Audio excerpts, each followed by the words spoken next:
Welcome back. We got a speech here from Pierre Poilievre talking about housing. Housing is obviously the biggest issue here in Canada. It's off the charts. It's it's crazy. Like, you got people renting out bedrooms. You got people renting out half of queen beds for like $900 a month in Toronto. That's right, half of a queen bed. That's how bad things have gotten. $3,500 a month is average mortgage payment now, and it used to be $1,400. I remember I used to have a loft in downtown Vancouver where I had a mortgage payment of $1,450 a month. That was 20-foot ceilings. It wasn't that big, but it was like an 800 square foot loft, something like that. No, it was 900 square foot, something like that. It was a nice place, not in the greatest area of town, but let me tell you, the days of buying a loft like that, I think it was about $450,000 a year. So yeah, that's probably about $900,000 now, and things are out of control. So let's check this out. This Christmas will not be very merry at all. After 8 years of Justin Trudeau, people wonder how they'll put food on the table. Our children write Santa Claus letters asking not for toys or vacations, but just for snow boots and food for their families. Parents stay up late at night, worried how they will keep their homes, after rent prices are rising for the first time in Canadian recorded history faster than wages. That has never happened before. The cost of the average mortgage has more than doubled. The cost of a needed down payment for a new home doubled. It's like 2.5 now. Has doubled. The last 2 months have been the fastest recorded increases in rent in Canadian history. That's bonkers, Yesterday, man.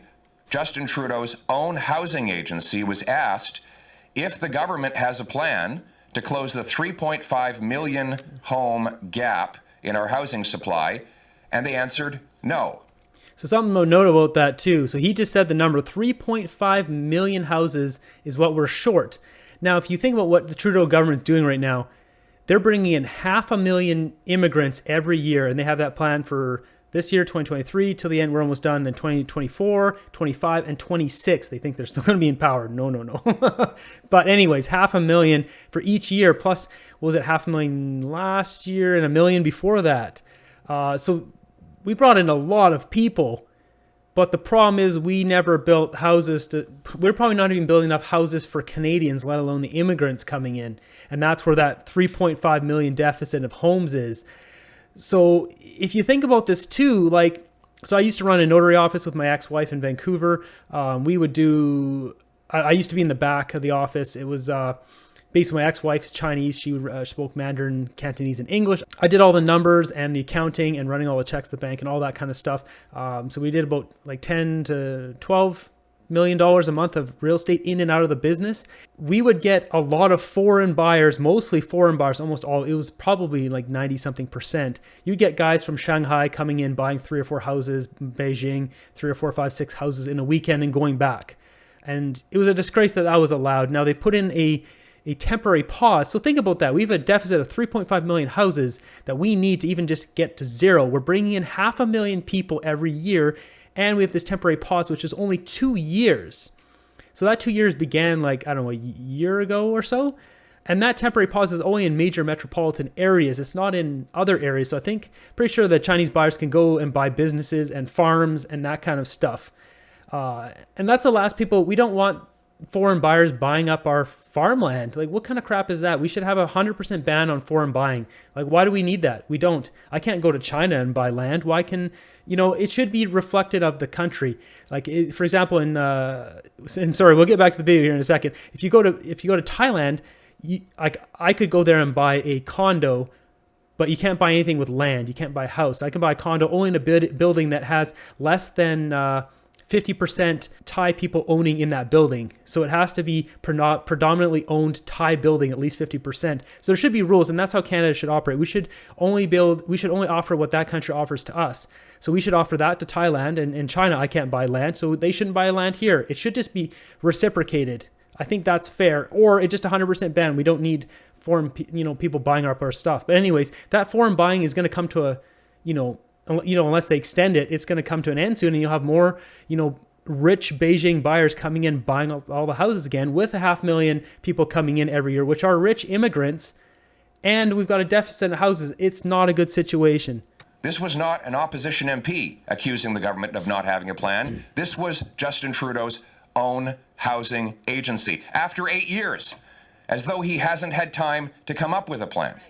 So far, his only plan has been to massively inflate the cost of housing with relentless and irresponsible money printing that floods our financial systems, profits the big corporations, and doubles housing costs, while he inflates the bureaucracy that block home building. He's since come up with a housing accelerator plan, $4 billion, and where's the money going? To build more local bureaucracies to block more homes.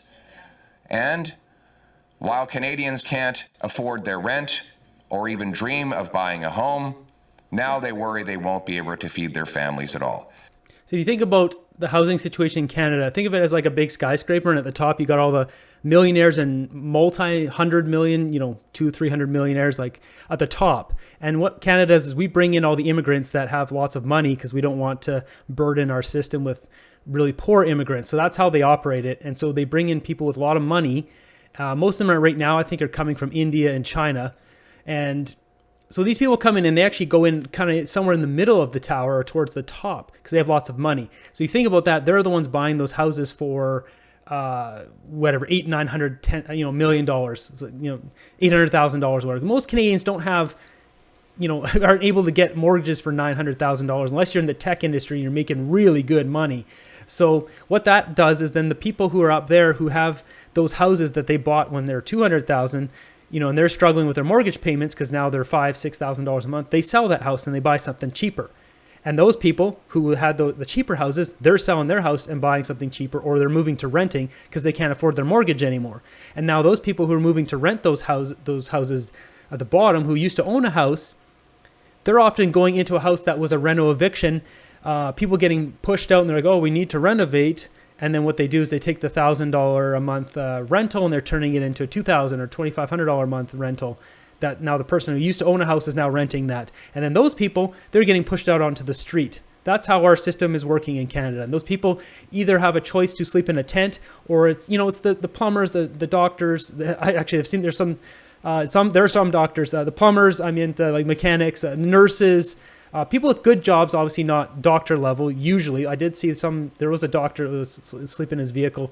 But people are making $60,000, $70,000, $80,000 a year sleeping in their vehicle because they can't afford to rent or buy anything, and it's just ridiculous. And people are making less than that, 20, 30, 40K, are sleeping in tents now. This is the Canada we have now. It's disgraceful.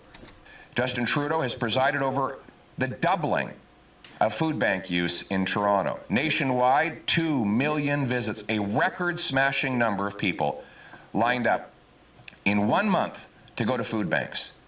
In our major cities, these lineups go block after block. If the imagery were put in black and white, you would assume it was historical reels from the Great Depression. Canadians are seeing a resurgence of things like scurvy, diseases that had been defeated. Why? Because Canadians have downgraded their diets. I can comment on this. So I had a YouTube channel that had 250,000 subscribers, and it got deleted by YouTube because it was hacked by a Russian hacker. Long story, I have a video of this on my other channel. I'd Rather Be Hiking is my other channel if you want to look that up. But the hacker rebranded my channel to look like a cryptocurrency Ripple and tried to scam people, and YouTube didn't like. There was a legal complaint on it, deleted my livelihood. And I've been 3 months now, I've been left with like almost nothing.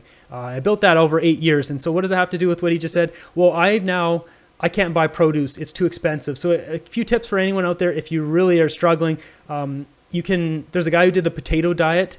He lived only on potatoes for a year and his numbers were totally fine. So sometimes Walmart has potatoes really cheap. I've noticed like you get a big bag for $3. So you can really just live on potatoes. And then bananas. Bananas have a international price fix. So they're not gouged on price. You can always go and buy bananas for like 69 cents a pound.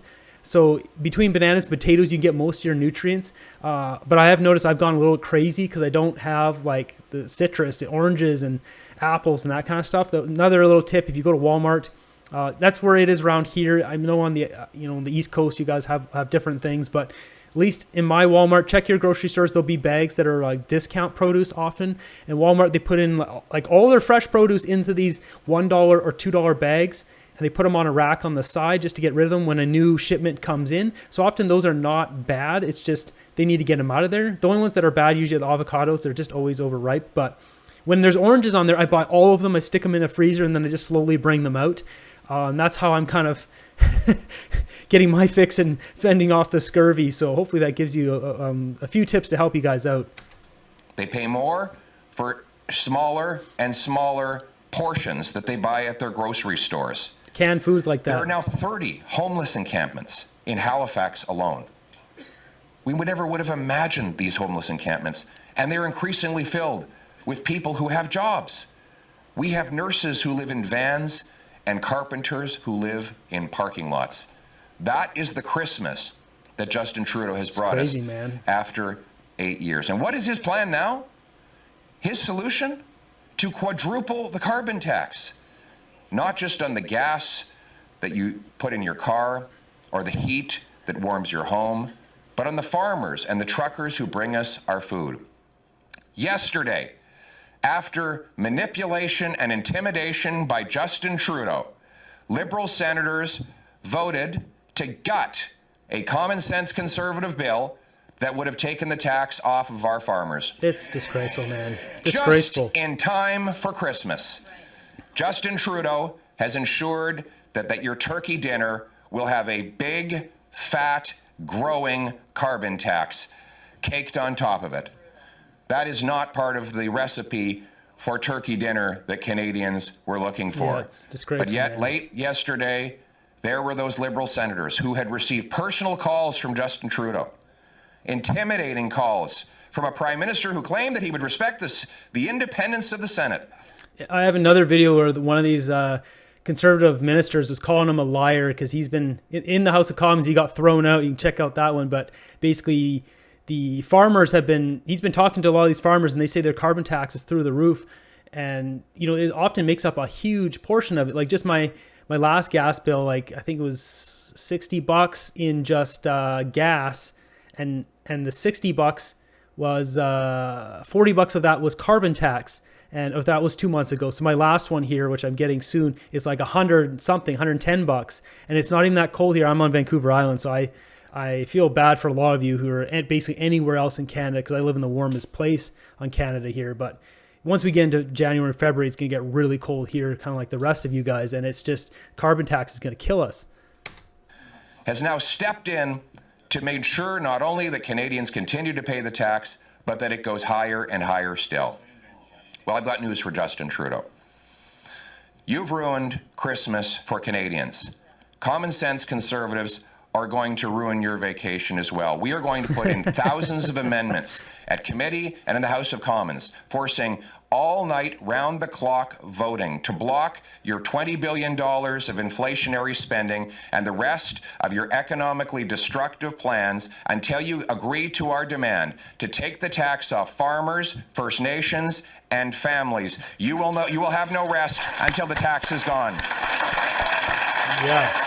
There we go, Pierre. Somebody fighting for us for once. Trudeau doesn't give a damn about us. Just off on Tofino vacations, silk jammies, surfing all day, lavish meals, $1,000 plates, living it up like a Babylonian king. Mr. Trudeau, you're going to have to come to terms with something. Over the Christmas period, whether through a walk in the snow or while you're sitting next to a warm fire, think about this reality. There will be a carbon tax election. There will be. I will win the carbon tax election, and whether you like it or not, I will axe the tax. There it is, folks. There it is. That's it, folks. Vote for Pierre Poilievre. We have to basically kind of stick it out and survive until the election. It's dark times. I don't know what else to say here. I'm glad they're trying to do their best. It's, they've only got so much power to do stuff. We really need a reform in the government where we have new laws in place where if we get a really crooked, corrupt prime minister, then the people can somehow put in like the petition. There's a petition going around to kind of dethrone Trudeau. And if something like that happens, it actually does. It's not a matter of, because right now they don't actually have to do anything to that. They have to respond in some manner. But we need a thing where it's like we can actually get rid of a prime minister. We need some sort of power like that, because this is out of control. We have one man just driving this country into the ground. Meanwhile, his net worth has gone from like 9 million a couple years ago, to I think the last account I've seen online is 128 million.